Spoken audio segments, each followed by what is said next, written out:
আজ আর কলকাতার ইকো পার্কে নয়, নিজের সংসদীয় ক্ষেত্র মেদিনীপুরেই চা পানে বের হন দিলীপ ঘোষ।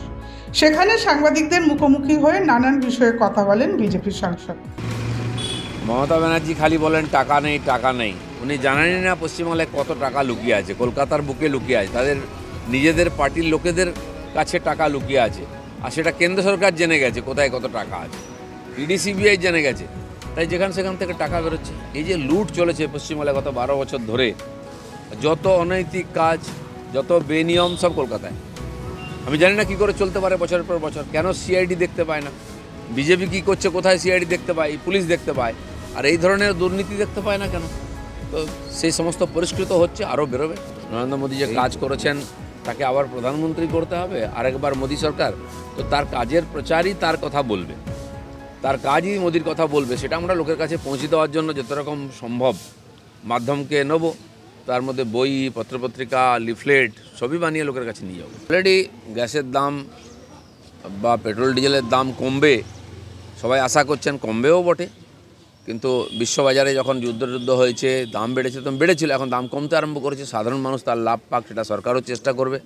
আর এ সমস্ত সুবিধা একমাত্র নরেন্দ্র মোদী দিতে পারেন, আর কারোর পক্ষে সম্ভব নয়, কারণ সবাইকে পরীক্ষা করা হয়ে গেছে। শুধু সোনিয়া গান্ধী নয়, দেশের সমস্ত প্রমুখ নেতা, ব্যবসায়ী, বিশিষ্ট ব্যক্তি, সেলিব্রিটি সবাইকে রাম মন্দিরের যে নির্মাতা, যে কমিটি, তারা আহ্বান করেছেন, আমন্ত্রণ করেছেন।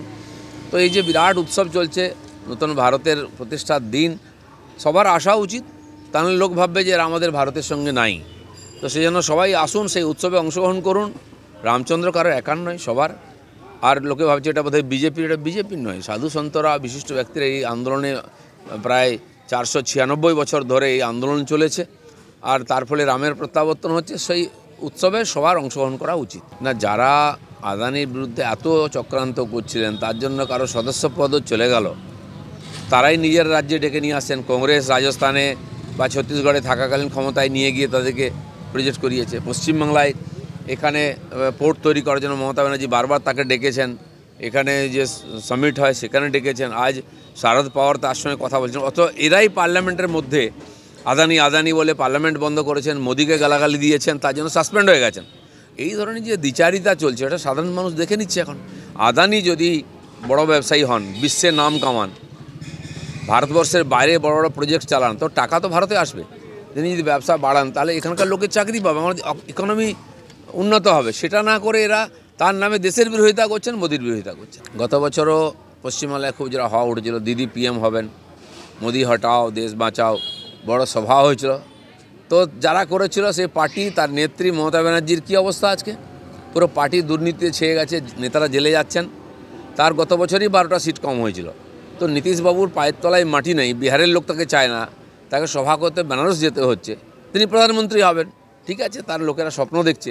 আগে পার্টিটাকে এক করে রাখুন। তো পার্টির মধ্যে যে ঝগড়া শুরু হয়ে গেছে, পার্টি টিকবে কি ইলেকশন অবধি? কারণ কি, এটা সাধারণ মানুষের স্বার্থের বিরুদ্ধে।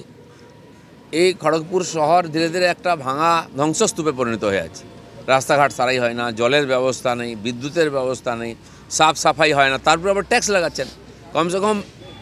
কমসে কম পরিষেবা সেটা তো দিক। আর যে পার্টির হাতে এখানকার পুরসভা বোর্ড আছে, তারা তো সিদ্ধান্ত নিতে পারে না 1 বছর ধরে যে চেয়ারম্যান কী হবে। মানুষ তাদের ভোট দিয়ে জিতিয়ে দেয়, তারপরে চেয়ারম্যান দিতে পারে না, পরিষেবা দিতে পারে না।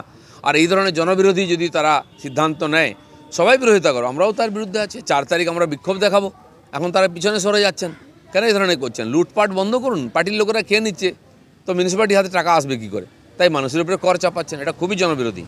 ট্রেন, অমৃত ভারত ট্রেন, অযোধ্যা থেকে মাননীয় প্রধানমন্ত্রী 2টো ট্রেন উদ্বোধন করবেন ভার্চুয়ালি। তার মধ্যে একটা হচ্ছে মালদা থেকে বেঙ্গালুরু যাবে, অনেক লম্বা রুট।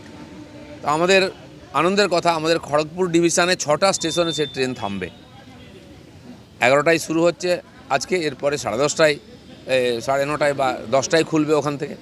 তা আজকে খড়গপুর এবং বেলদা, আমাদের মেদিনীপুর লোকসভার মধ্যে 2টি জায়গাতে বড় স্বাগত প্রোগ্রাম হয়েছে।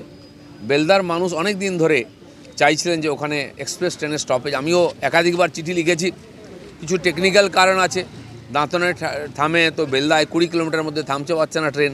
কিন্তু ওখানকার মানুষের দরকার আছে। ওখানে আমরা ফ্লাইওভার বানিয়ে দিয়েছি, রাস্তাঘাট করেছি, ফ্লাইওভারের কাজ শুরু হবে।